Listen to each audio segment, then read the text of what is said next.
Conservation of plant genetic resources. Dear student, in this module we will learn about what is conservation of plant genetic resources, why do we need to conserve plant genetic resources, and how we can conserve these resources. Conservation. Conservation is the management of nature and Earth's biodiversity with the aim of protecting species, their habitats, and ecosystem from excessive rate of extinction and erosion of biotic interaction.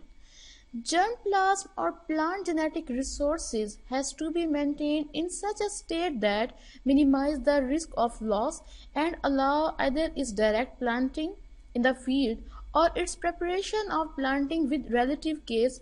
This is called plant genetic resources conservation or the germplasm conservation.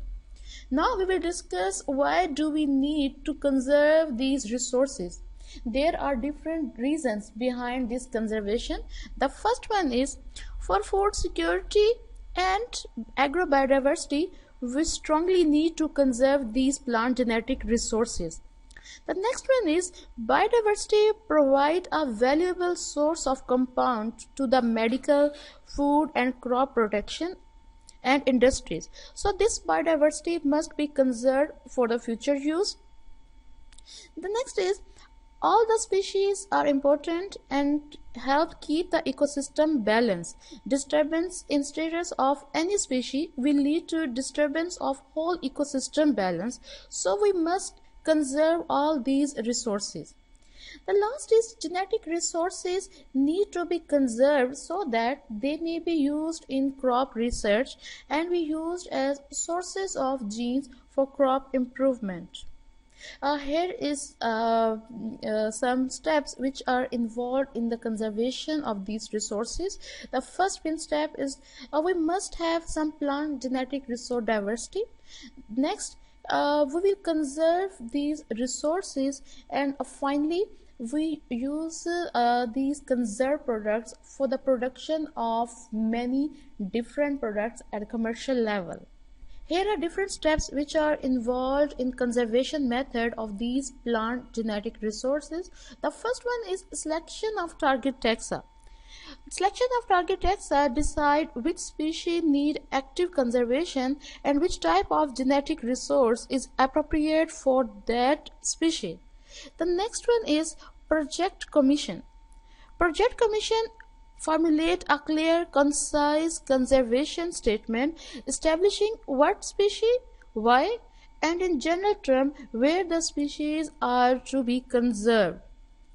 Ecogeographic survey or the preliminary survey mission. This facilitates the collection of all the basic information for the planning of effective conservation and surveys the distribution of taxonomic and genetic diversity, ecological requirement, and the reproductive biology of the chosen species over its entire geographic range. The next one about different objective of the conservation. They formulate a clear, concise set of conservation objectives which state the practical steps that must be taken to conserve the species and propose how the conserved diversity is linked to utilization.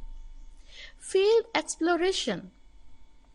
Field exploration visit competing potential site indicated as having high level of target species and genetic diversity by ecogeography survey or the preliminary survey to identify specific location where target species and genetic diversity are to be conserved in genetic reserve.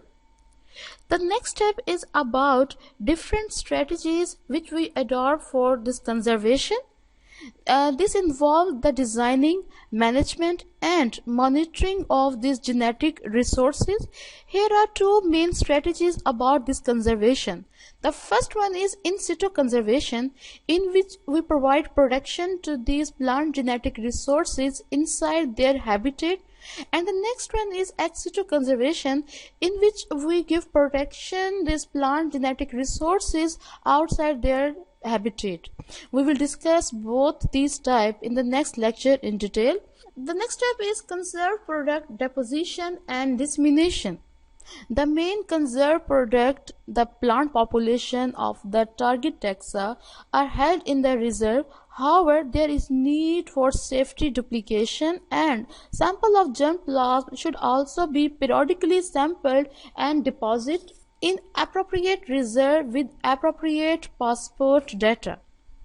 After conservation, there is need for systematic evaluation of these conserved products in order to know its various morphological, physiological, and developmental characters, including some special features.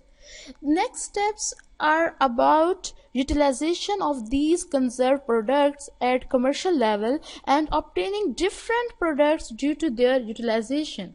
There are different steps which are involved in the model of genetic conservation and utilization, and all these are those steps which we have discussed in the previous slide.